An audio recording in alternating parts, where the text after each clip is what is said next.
Hey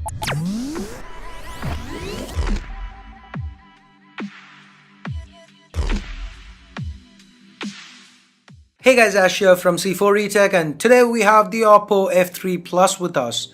In this video, let's unbox it and take a quick look. So here's the box that the F3 Plus comes in. Opening it up, we've got the phone itself. Let's take it out of its protective plastic and then peel the plastic that's applied on it off. It's worth noting that there's a screen protector pre-applied as well. So let's now set the F3 Plus aside for a minute and get back to the box. We have a SIM ejector tool and some regular booklets. Here's the SAR value for those interested. Oppo's included a silicone case too. Neat, should help protect the F3 Plus to an extent. Fits well too. Then there is the VOOC charger and a micro USB cable that works with the VOOC charger. There's also a pair of in-ear earphones with replaceable ear tips. Getting back to the F3 Plus now, to the front, on top we've got dual front-facing cameras, more on them in a bit. Then there's the earpiece and sensors. Now that's followed by a 6-inch Full HD IPS LCD display that's covered by 2.5D Gorilla Glass 5, and then we've got 3 capacitive keys at the bottom. The recent apps and back keys are backlit. While it might look like a physical key, the one at the center, the home key, it is capacitive and has a fingerprint scanner built in. The fingerprint scanner seems to be quite quick. The 3.5mm headphone jack, speaker, primary microphone and a USB OTG enabled micro USB port can be found at the bottom. We have the power button and a slot to the right. The tray here can take 2 SIMs or a SIM and a micro SD card. The volume rockers are located to the left, and up top we have just a secondary noise cancelling microphone. The back's made out of metal and we've got the Oppo branding and a 16 megapixel rear camera with a dual tone dual LED flash.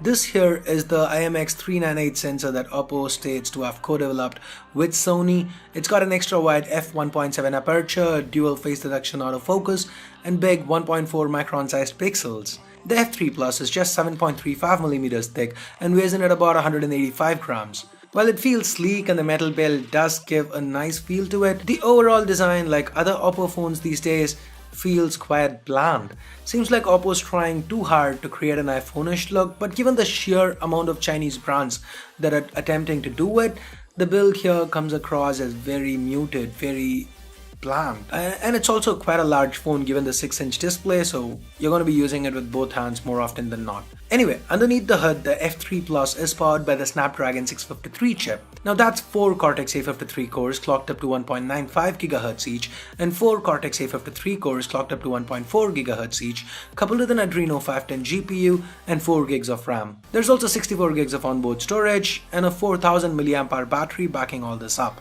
The F3 Plus runs on Android Marshmallow with Oppo's ColorOS 3 on top. ColorOS is a highly skinned version of Android that doesn't have an app drawer. There is not a lot of bloat here, and that's nice. ColorOS also brings with it its own set of tweaks, including a theme store. Now, the unique selling point for this phone are those dual selfie cameras up front. An 8-megapixel ultra-wide 120-degree camera for the group selfies and a 16-megapixel camera for your regular selfies. Oppo's also thrown in their Beautify 4.0 and other features like selfie panorama and screen flash. The shutter response is okay. You get an Apple-esque user interface where you swipe across to switch between modes. We have the regular options, then there's also support for 4K video.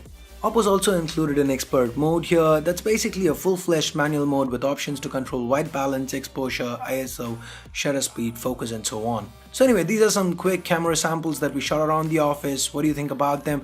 Let me know in the comments below. The Oppo F3 Plus seems to be a phone built around photography, but unlike other Oppo phones from the recent past, the display and the chip inside are actually quite competent here. At the time of shooting this video, we don't have any update on the pricing, but I will leave that in the description below. Rumors indicate the F3 Plus to be priced around the 30,000 rupee mark. That would definitely be a stretch given that the OnePlus 3T is priced similarly and is a much better phone with regards to internals. But given Oppo's focus on the offline segment, this phone might just about do very well. It could be seen as an alternative to Samsung C9 Pro maybe. What do you think? Let me know in the comments below. If you do want to pick a F3 Plus up, I'll leave direct links in the description below. Use them, helps the channel out. So that's it for now. Vote this video down if you hated it, but if you did like it, go ahead, give it a thumbs up and hit that subscribe button down below if you haven't already. If you have already subscribed, Do this to make sure you get notified each time a new video goes live here on C4eTech. And thanks a lot for watching. Till next time, this is Ash here from C4eTech signing off. You guys have a great day. Bye bye now.